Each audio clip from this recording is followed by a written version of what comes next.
اب آخری رکوع آ رہا ہے وَسِيقَ الَّذِينَ كَفَرُوا إِلَىٰ جَهَنَّمَ زُمَرًا، قیامت والے دن دوزخیوں کو، کافروں کو، بات نہ ماننے والوں کو ہانکا جائے گا دوزخ کی طرف گروہ در گروہ۔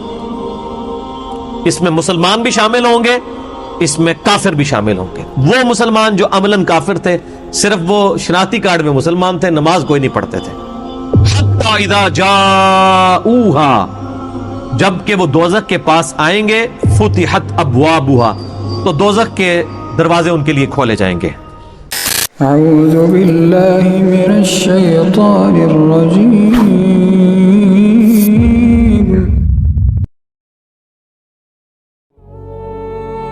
قل یا عبادی الذین اسرفوا علی انفسہم، اے میرے محبوب صلی اللہ علیہ وآلہ وسلم فرما دیجئے، اے میرے بندو جن لوگوں نے اپنی جان پر ظلم کیا، یعنی آن دا بہاف آف اللہ، نبی علیہ السلام اللہ کا پیغام امت تک پہنچا دو کہ جن لوگوں نے اپنی جانوں کے اوپر ظلم کیا ہے، یعنی گناہ کیا ہے، لا تقنطوا من رحمت اللہ، اللہ کی رحمت سے کبھی نا امید نہیں ہونا۔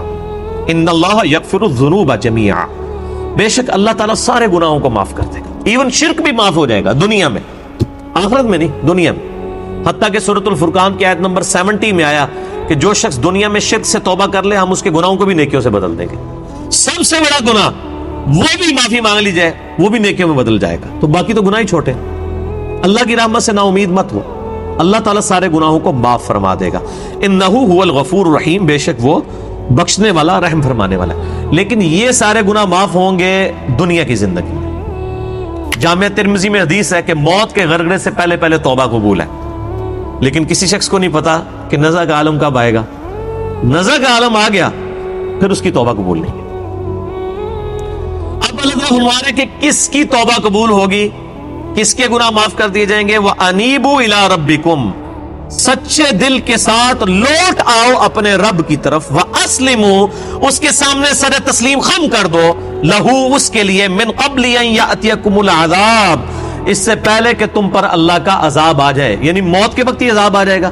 قرآن حکیم میں کئی آیات ہیں کہ جب لوگ موت کے غرغرے میں ہوں گے اس وقت فرشتے ان کے منہ اور پیٹھوں پہ ہتھوڑے مارتے ہوں گے کہ نکالو اپنی جانیں۔ عذاب قبر پہ میرا مسئلہ نمبر 117A اور 117B ریکارڈڈ ہے۔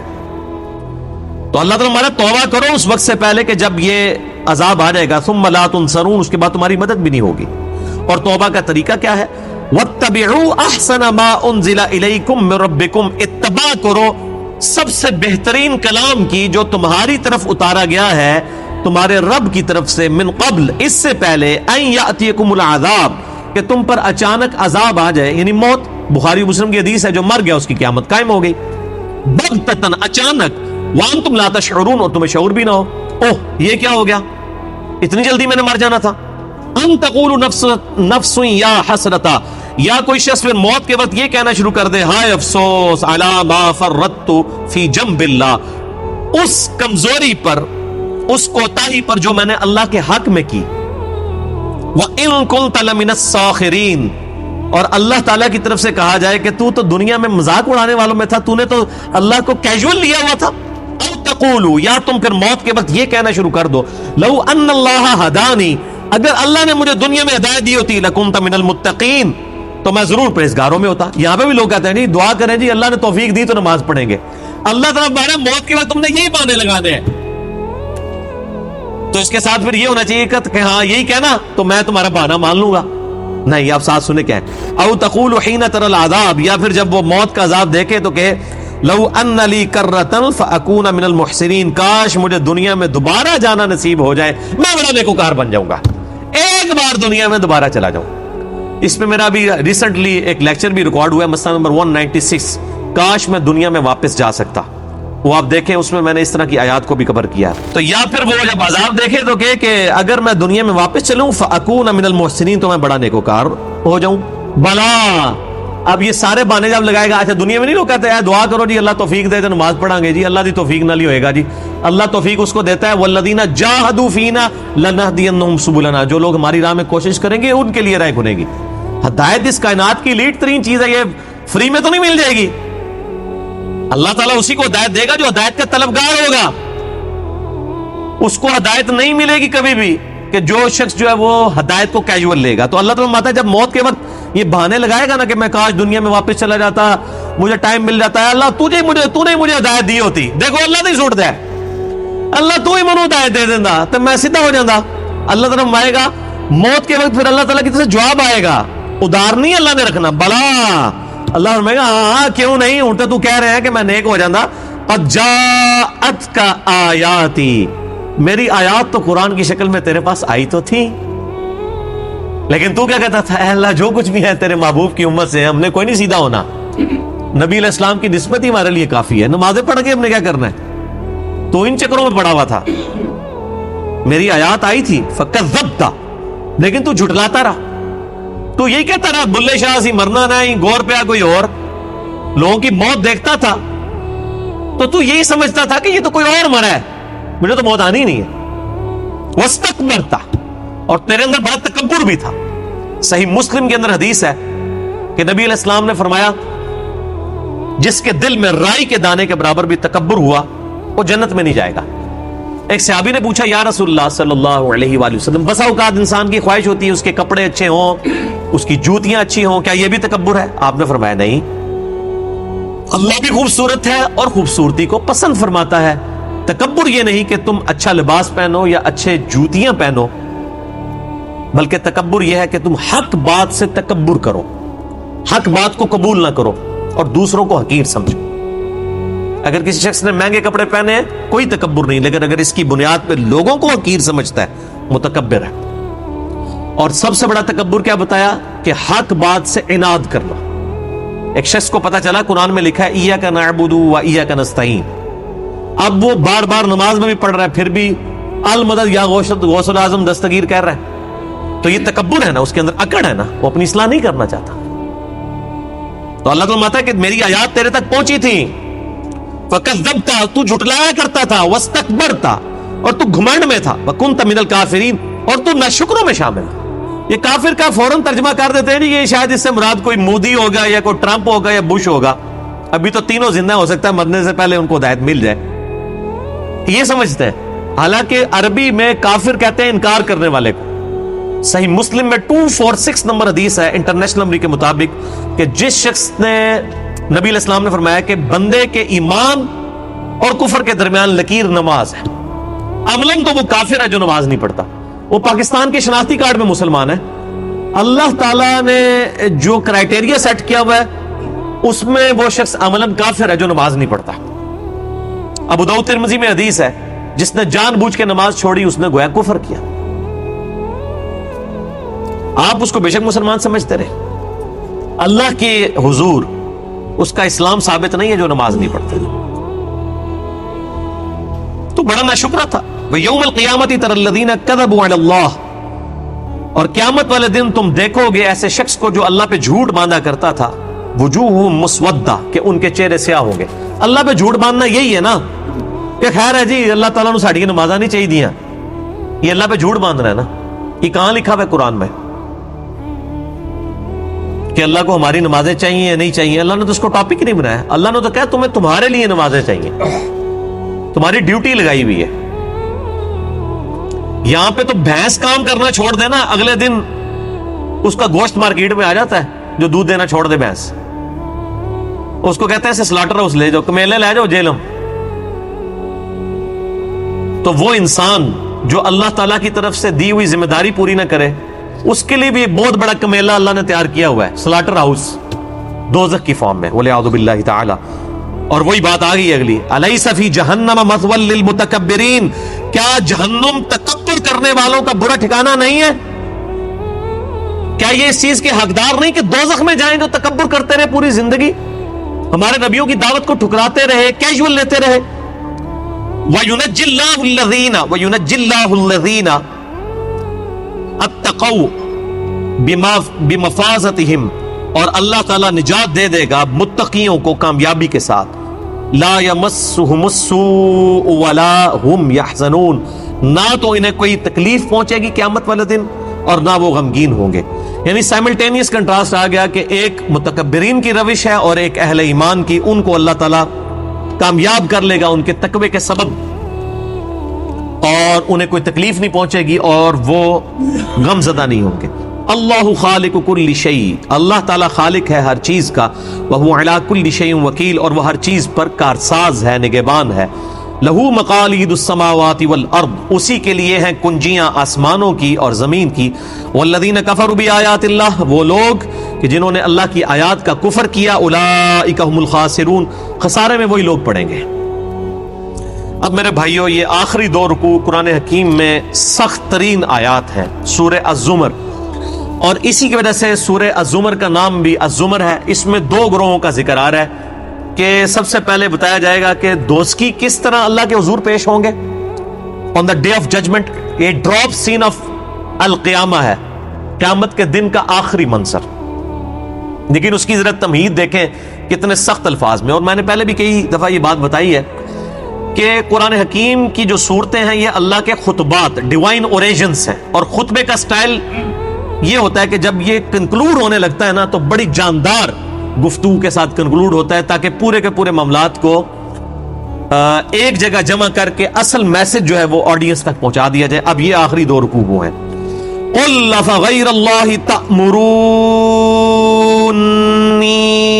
اعبد ایھا الجاہلون، اے نبی علیہ السلام ان سے فرمائیے کہ جاہلو، کیا تم مجھے بھی یہ کہتے ہو کہ میں اللہ کو چھوڑ کر کسی اور کی عبادت کرنی شروع کر دوں؟ مجھے اس بات کا مشورہ دے رہے ہو؟ وَلَقَدْ أُوحِيَ إِلَيْكَ وَإِلَى الَّذِينَ مِن قَبْلِكَ، جبکہ میرے پاس تو یہ وحی آ چکی ہے اور مجھ سے پہلے تمام نبیوں کی طرف یہ وحی آئی ہے۔ لَئِنْ أَشْرَكْتَ لَيَحْبَطَنَّ عَمَلُكَ وَلَا تَكُونَنَّ مِنَ الْخَاسِرِينَ، کہ بالفرض اے پیغمبرو تم نے بھی شرک کیا تو تمہارے بھی اعمال برباد کر دیے جائیں گے، وَلِعَوْذُ بِاللَّهِ تعالی، اور تم خسارہ پانے والوں میں ہو جائے۔ یہ سنگولر کا صیغہ ہے، ہر نبی کو الگ الگ اللہ نے یہ بات کی ہے، اور نبی علیہ السلام کو کہا جا رہا ہے کہ آپ فرمائیے مجھ سے بھی اللہ نے یہ بات کی ہے۔ وَلَقَدْ أُوحِيَ إِلَيْكَ، بے شک میری طرف یہ وحی ہوئی ہے، وَإِلَى الَّذِينَ مِن قَبْلِكَ، اور مجھ سے پہلے تمام نبیوں کی طرف۔ لَإِنْ أَشْرَكْتَ، لَإِنْ أَشْرَكْتَ تم نہیں آیا سنگولر کے سیغے کہ اے نبی دیکھنا اگر تم نے بھی شرک کیا، لَيَحْبَطَنَّ عَمَلُكَ، تو تمہارے اعمال بھی برباد کر دیے جائیں گے، وَلَا تَكُونَنَّ مِنَ الْخَاسِرِينَ، اور تم بھی خسارہ پانے والوں میں ہو جاؤ گے۔ نبیوں کو اس لیے خطاب کیا جاتا ہے کہ کسی اور شخص کو یہ وہم بھی نہ آئے کہ اس کی کوئی اللہ کے سامنے دھونس چل سکتی ہے۔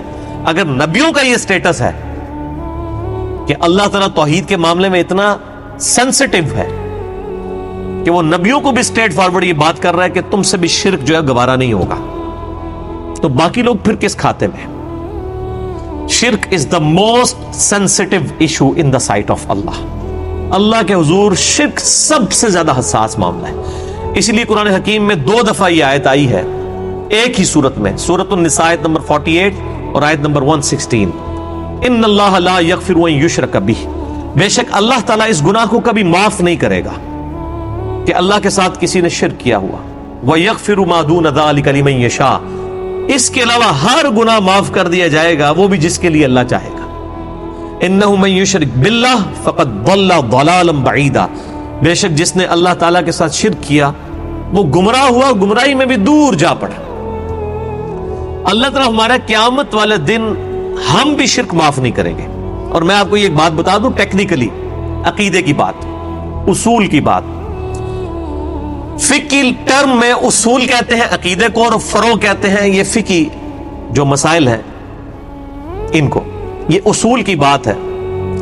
اگر کوئی شخص یہ جملہ بولے کہ اللہ چاہے تو قیامت والے دن شرک بھی معاف کر سکتا ہے تو وہ کافر ہو جائے گا، یہ محال ہے۔ اس چیز کو اللہ کی قدرت میں داخل کرنا ہی کفر ہے۔ یہ محال اور مقدور کی بحث کو سمجھے، کچھ چیزیں ایسی ہیں جن کو اللہ کی قدرت میں داخل کرنا خود سے کفر ہے۔ مثلا اگر کوئی شخص یہ کہے کہ اللہ کو اس بات پر قدرت ہے کہ موسیٰ علیہ السلام کو دوزخ میں پھینک دے اور فرعون کو جنت میں، تو ہم کہیں گے یہ محال ہے، اس کو اللہ کی قدرت میں داخل کرنا ہی خود سے کفر ہے۔ کیوں؟